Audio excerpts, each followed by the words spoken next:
Today's big issue, should Orson Scott Card be allowed to write Superman?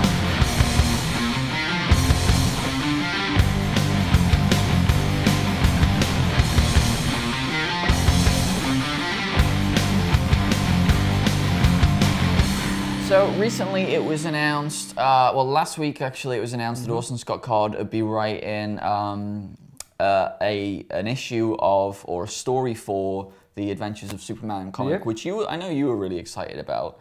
And being a kind of guy who's completely kind of a an anti-gay rights activist, a lot of people have said that, you know, his views don't go along with Superman's views, and kind of by DC employing him, you're sort of, what they're doing is funding his kind of method of hate, really. Yeah, because he's not just a gay activist like against.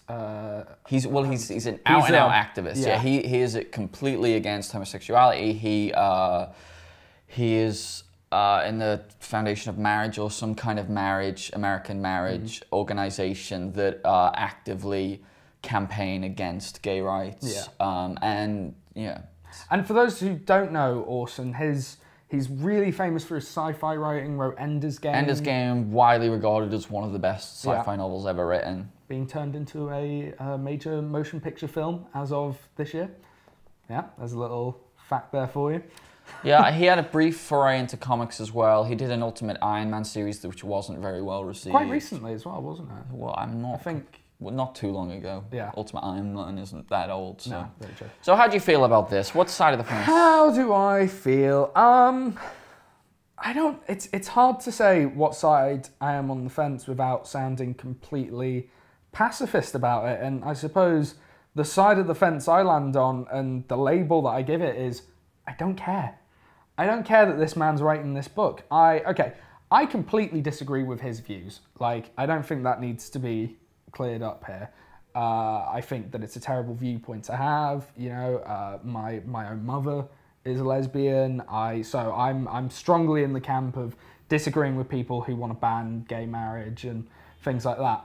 However, I'm also a big fan of free speech. I think, you know, if you've got an opinion, you should be allowed to spread it, whether it's for good, whether it's for bad. It's kind of your right as a human being. You know, you've been given the thought of imagination, if you choose, and creativity and things like that. And if you choose to use your opinion wrongly, in my opinion, then you should still be able to spread it and, you know, try and get your views across. But with that being said, I don't think that's what he's trying to do with this comic book. He's writing, I mean, and this is the big thing to point out, in my opinion. He's not writing Superman. He's not coming on board Superman and he's doing a lengthy run. He's writing one story.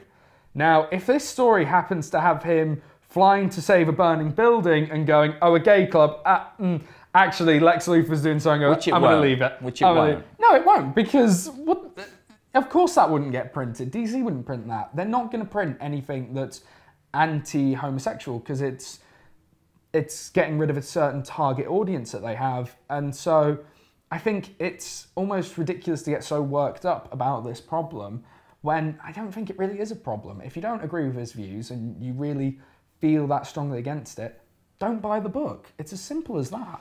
Well, I mean, I guess the problem comes in when it isn't just that it's his views, it's the fact that he, you know, the money he receives from DC will be actively going into hate groups and misinformation. I mean, it kind of goes beyond an opinion, surely, when he's saying things, you know, he's spreading lies and misinformation. He's saying that, you know, gay people are a result of illegitimate rape and things like this. Like, the kind of horrendous and sickening thing that he's saying.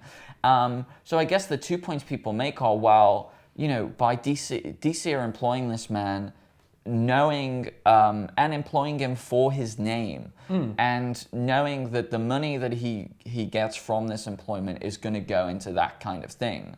So there's that. And the second point is that a lot of people think, well, Superman as a character is a guy that stands up, like, he defines truth, justice, and the American way, and hiring a guy who is clearly opposed to that, or or his views express opposition to that by the nature of them, it's just kind of isn't right. Like, Superman should be written by someone who stands up for people because Superman stands up for people. So they're the two kind of things that are getting on people's back, I guess.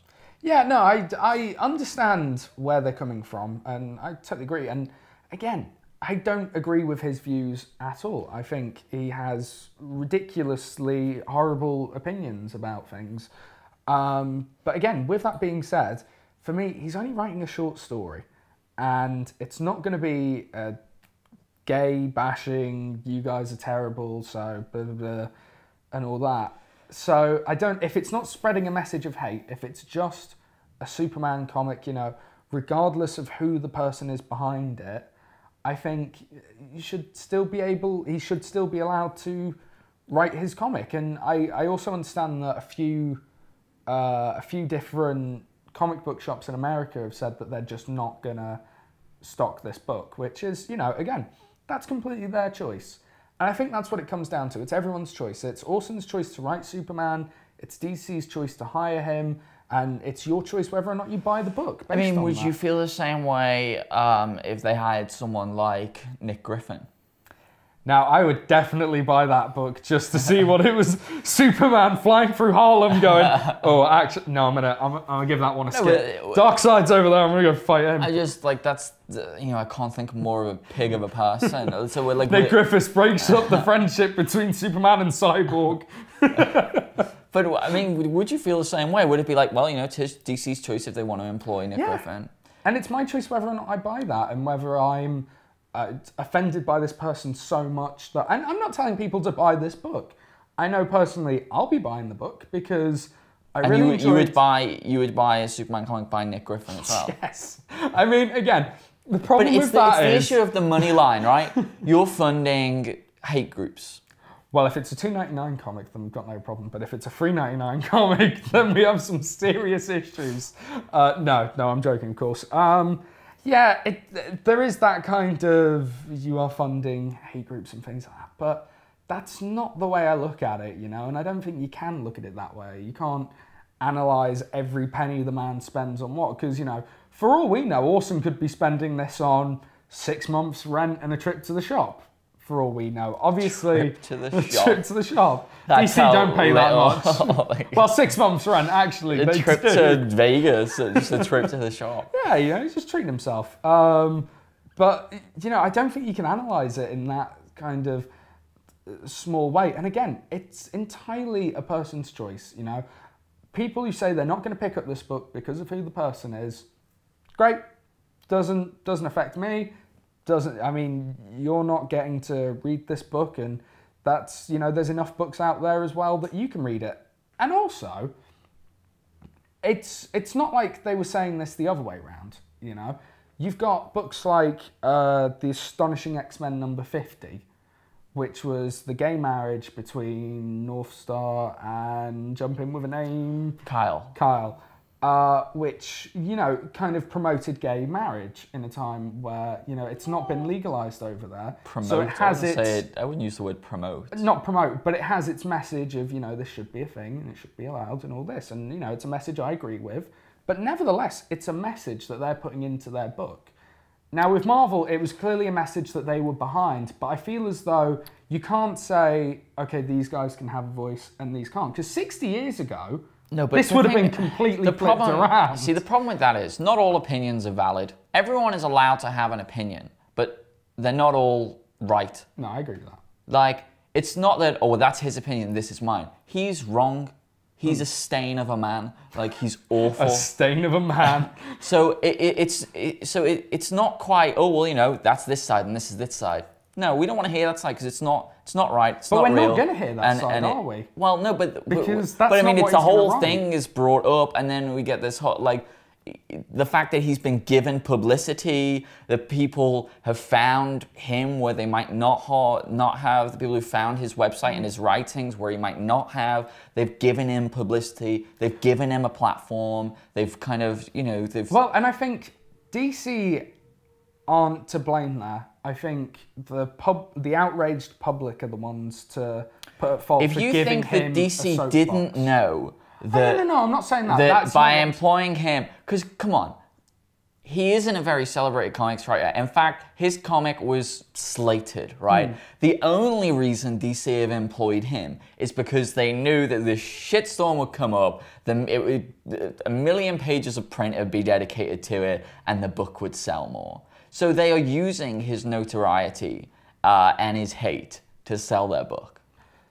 That is certainly one way to look at it, but I feel as though, I mean, that goes under the any publicity is good publicity kind of banner, but I don't know if DC would particularly want that brand of publicity on their book, and they can't think that that's going to help sales, because that's not going to make people want to run out and buy this book, you know. If anything, as we've heard from all these stores in America and these petitions being signed, it's going to make people not buy the book based on the guy writing it and who the money's going to, whereas, again, I'm not affected because I've been looking forward to this book for a while. I want to see Chris Samnee's artwork. Samnee's Superman. So I'm buying this book regardless, you know what I mean?